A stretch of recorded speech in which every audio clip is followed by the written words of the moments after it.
Hi guys, Eric Rodabois, EPGD Attorneys at Law. We're going to do a 5 minutes with Eric, so bear with me. So this is straight from true life. And what happened was one of my clients was working for this organization that's in media, right? And so it's actually television media.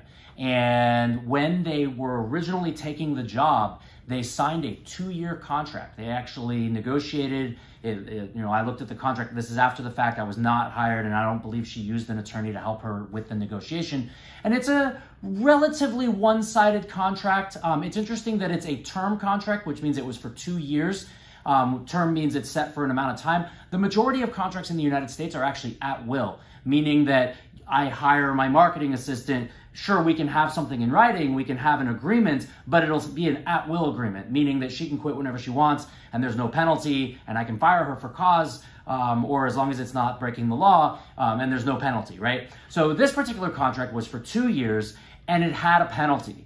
And the penalty basically said that if for whatever reason this person left the job on their own and was not fired, that they would have to pay back liquidated damages. So liquidated damages, let's talk about that. So liquidated damages is a clause in the contract that basically says, we agree that if you do something or something else, that you're gonna have to pay this in damages.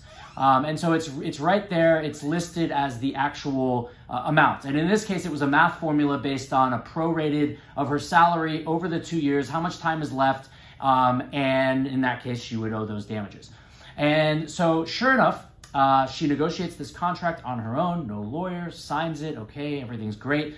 And then on the side, she had a hobby where her hobby was actually doing pageants. And so she would compete in pageants. So this is a thing. Now, I use the word hobby. I know that's not fair. There's probably a different word I should be using. But this was a side activity, right? This is something she would do on nights and weekends that didn't interfere with her normal job. And her bosses, her coworkers, everybody knew about this, activity that she was engaged in, which is doing the pageants. And so they knew, in fact, that she was going to be competing for Miss whatever state it was. And so sure enough, she goes, she competes, and she wins. And so now she's Miss whatever state. And in fact, the next day on the television station, they congratulated her, and they made a big thing, and they were like, we're so proud of our coworker who just did this big accomplishment.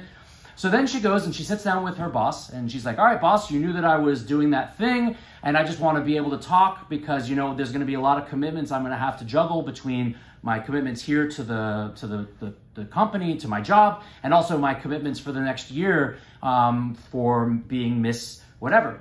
And they said, oh, so you're quitting. And she's like, no, I'm not quitting. In fact, I'm very happy to renegotiate our contract. If you want me to, I'll add an extra year onto the 2 years. And they said, all of a sudden, the attitude changed. And her boss says, it's a disgrace that you're Miss whatever. I can't believe that you would even do that, and go back to your desk.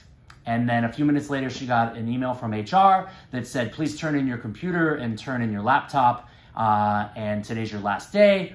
And then, to add insult to injury, a few days later, she gets a letter from legal counsel that said, since you resigned, you are in violation of your employment contract that you signed a few months ago, and you now owe us liquidated damages. And as a courtesy to you, we'll be happy to give you a little discount. We'll instead of 100%, we'll accept 80%.